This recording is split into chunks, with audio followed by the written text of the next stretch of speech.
नमस्कार. आज आपण बोलूयात सायटिका यावर विना शस्त्रक्रिया उपचार पद्धती.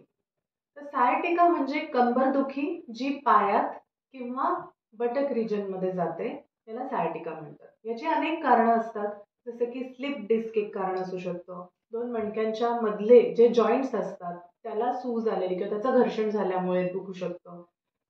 सॅक्रोइलियाक जॉइंट किंवा स्पाइन आणि पेल्विसच्या मधला जो जॉइंट असतो त्याच्यामुळे हा त्रास होऊ शकतो. कधी कधी लंबार कॅनल स्टेनोसिस वयोमानानुसार जी हाडांची मणक्यांची झीज होते त्याच्यामुळे स्पायनल कॉर्डला जागा कमी मिळते, याच्यामुळे हा त्रास होऊ शकतो.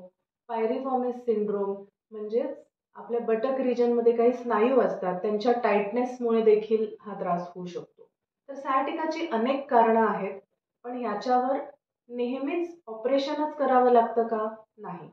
ऑपरेशन काही रुग्णांमध्ये ॲब्सोल्यूट गरजेचं असतं. ते म्हणजे कोणते? की पहिलं म्हणजे पायातली शक्ती कमी होतीये, चप्पल निसटून जातीये. दुसरं म्हणजे पायात संवेदनाच जाणवत नाहीयेत, पाय जड पडलेला आहे. तिसरं म्हणजे संडास लघवीवरचा ताबा सुटतोय आपला किंवा संडास लघवीसाठी खूप जास्त प्रमाणात जोर करावा लागतोय किंवा त्या ठिकाणी मुंग्या येतायत किंवा संवेदना नाही आहेत असं जाणवतंय. तर ह्याच आणि चौथं म्हणजे काही ट्रॉमा असेल तर की पडलोय आणि अचानकपणे हा त्रास चालू झालेला आहे. तर ह्या सगळ्या केसेसमध्ये ॲब्सोल्युटली सर्जरी गरजेची असते.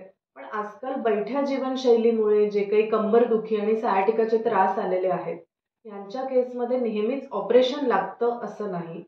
सर्वप्रथम आम्ही पेशंटला तपासतो. त्याचे काही इन्व्हेस्टिगेशन करतो, ज्याच्यामध्ये एक्स-रे, एम-आर-आय यासारखे असतात. याच्यावरून आम्हाला अंदाज येतो की कितपत मणक्यांची झीज झालेली आहे किंवा नसेवर कितपत दबाव येतोय आणि त्याप्रमाणे पुढचे ट्रीटमेंट्स ठरतात. तर कोणत्या आहेत नॉन सर्जिकल ट्रीटमेंट ऑप्शन्स?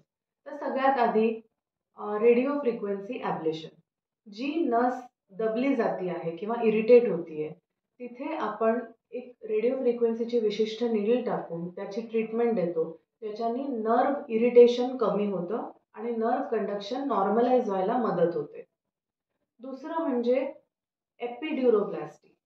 त्या ठिकाणी जिथे डिस्कचा नसेवर दबाव पडतोय तिथे आपण एक विशिष्ट प्रकारचं इंजेक्शन देतो.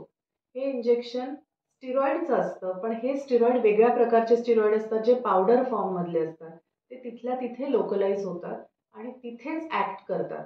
सिंगल डोस असल्यामुळे, एकदम छोटा डोस असल्यामुळे याचे as such side effects, major side effects नाही आहेत. तिसरं म्हणजे एपिड्युरल अधेझिओलायसिस.